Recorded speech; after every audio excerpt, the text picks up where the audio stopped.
तो दोस्तों आज मैं सीक्रेट इन्वेजन सीरीज के फर्स्ट पार्ट को एक्सप्लेन करने जा रहा हूँ। सो अगर आप इस चैनल पर नए हो और इसके आगे के एपिसोड्स देखना चाहते हो तो चैनल को सब्सक्राइब जरूर करके रखना ताकि आपसे कोई एपिसोड मिस ना हो। So without wasting time it's show time. तो कहानी शुरू होती है रशिया के मॉस्को शहर से, जहां हम एजेंट रॉस को देखते हैं जो किसी से फोन पर बात कर रहे थे। इसलिए सामने वाला आदमी उन्हें कहीं मिलने के लिए बुलाता है। तो रॉस भी हाथों में गन लेकर सभी से छुपते हुए एक घर में चले जाते हैं, जहां उनकी मुलाकात शील्ड के ही एक और एजेंट प्रेस्कॉट से होती है। प्रेस्कॉट एजेंट रॉस को बतलाते हैं कि दुनिया में विनाश की शुरुआत हो चुकी है, क्योंकि पिछले 1 सालों में दुनिया भर में 5 जगहों पर टेररिस्ट अटैक हुए हैं और ये सारे अटैक अलग अलग टेररिस्ट के ग्रुप कर रहे थे।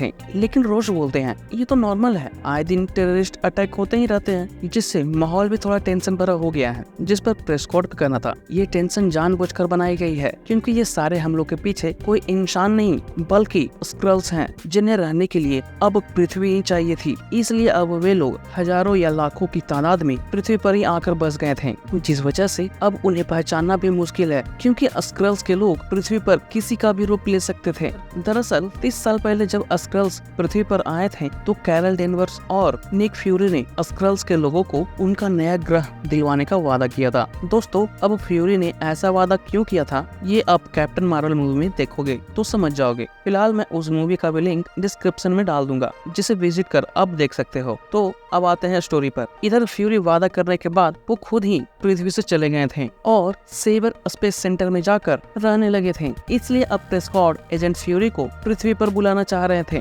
लेकिन रॉस का कहना था अगर फ्यूरी को स्पेस से बुलाना है तो उन्हें सबसे पहले हम लोग का सबूत देना होगा। जिस पर प्रेस्कॉट भी बोलते हैं उनके पास सबूत है, और फिर वो सबूत को निकाल कर एजेंट रॉस को दिखाते हैं। लेकिन जैसे ही रॉस सबूत को देखने लगते हैं प्रेस्कॉट को उन पर शक हो जाता है कि वो असली रॉस नहीं है। इसलिए अब प्रेस्कॉट रॉस पर ही हमला कर देते हैं, पर अफसोस रॉस एजेंट प्रेस्कॉट को ही गोली मार देते हैं और वहाँ से सबूत को लेकर भाग जाते हैं। लेकिन जब वो रास्ते में जा रहे थे तभी कोई उनका पीछा भी करने लगता है। इसलिए अब रॉस वहाँ से भागते हुए एक बिल्डिंग में चले जाते हैं और छत से ही भागने लगते हैं, पर छत पर भी भागने की जगह न होने की वजह से वो बिल्डिंग से ही छलांग लगा देते हैं और सामने के बिल्डिंग से जाकर टकराकर नीचे गिर जाते हैं, जिसमें वो मारे भी जाते हैं। बाद में वहाँ पर मारिया हिल भी आ जाती है और पीछा करने वाला वो आदमी भी। तभी हम देखते हैं रॉस का पीछा करने वाला वो आदमी कोई और नहीं बल्कि टैलोस था, जो खुद ही स्क्रल्स के लोगों का ही जनरल था। और टैलोस जिनका पीछा कर रहे थे वो रॉस नहीं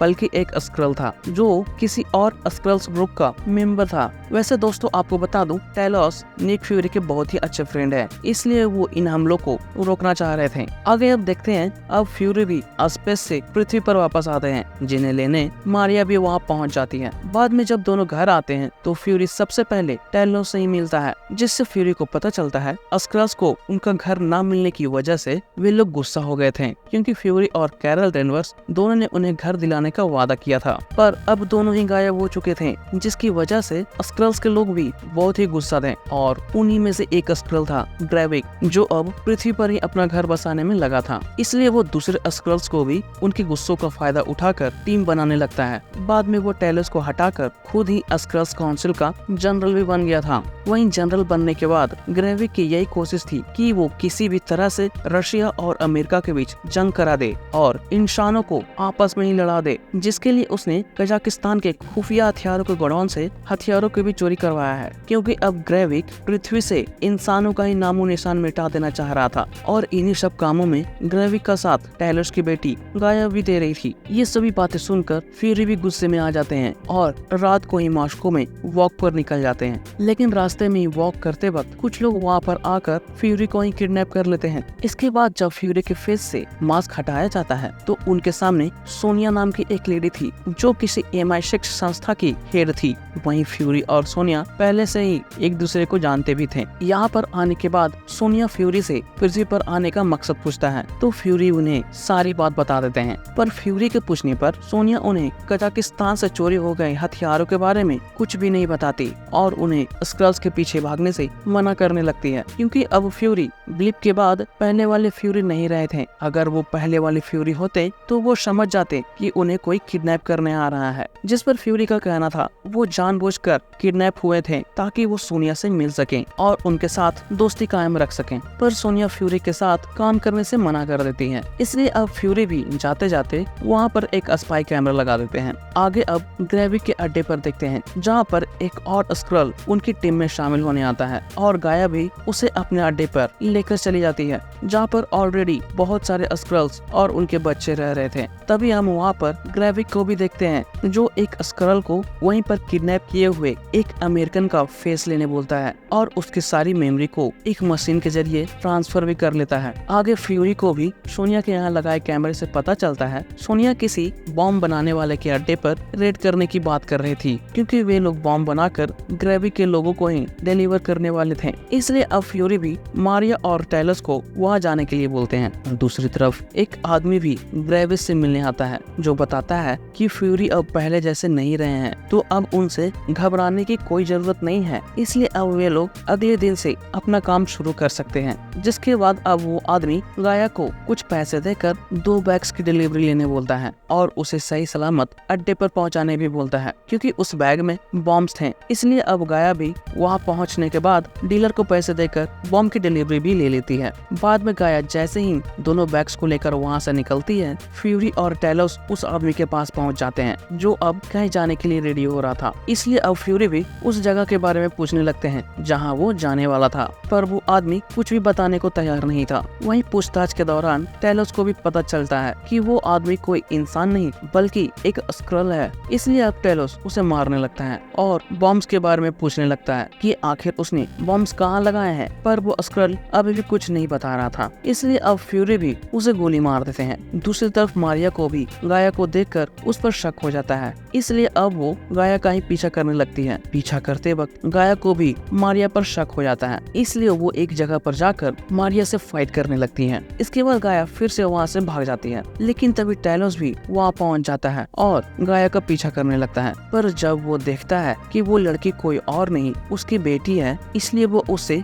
बॉम्ब को मांगने लगता है और गाया के मॉम के बारे में भी बतलाने लगता है कि जिनके लिए वो काम कर रही है उन्हीं लोगों की वजह से उसकी मॉम मारी गई है। लेकिन फिर भी गाया टेलस की बात को अनसुना कर उन्हें धक्का देकर भाग जाती है और एक जगह पर आकर छुपकर रोने लगती है। आगे अब फ्यूरी और मारिया एक क्लब में मिलते हैं जहाँ मारिया फ्यूरी से पृथ्वी छोड़ने की वजह पूछती है, क्योंकि वो अचानक से किसी को कुछ बताए बिना ही पृथ्वी छोड़ दिए थे। इसलिए अब मारिया को लग रहा था फ्यूरी अभी इन सभी चीजों के लिए तैयार नहीं है और थैनोस के स्नैप के बाद फ्यूरी बहुत ही बदल गए थे। इसलिए मारिया को चिंता थी कि वो इन सब हमलों में किसी को खो ना दे, जो आगे चलकर ये बात सही भी होने वाली थी। दूसरी तरफ गाया भी बॉम्ब को लाकर उस आदमी को दे देती है और बताती है कि वो बहुत ही मुश्किल से बचकर आई है, इसलिए अभी उनका प्लान कुछ दिनों के लिए पोस्टपोन कर देना चाहिए। पर वो आदमी नहीं मानता और वहाँ से चला जाता है। इसके बाद अब गाया भी अपना रूप चेंज कर टेलस से मिलती है, जिसके बाद अब दोनों ही एक सुनसान जगह पर आते हैं जहाँ गाया टेलस को बताती है ग्रेविक 3 जगहों पर बॉम्ब ब्लास्ट करने वाला है, जिसे 3 अलग अलग लोग लेकर जाने वाले हैं, जिसमें एक गाया भी थी। इसलिए वो सारे बैग्स पर एक इंफ्रारेड स्प्रे कर देगी, जिससे उन बॉम्ब्स को टेलस को पहचानने में आसानी होगी। इसलिए अब ये बात आकर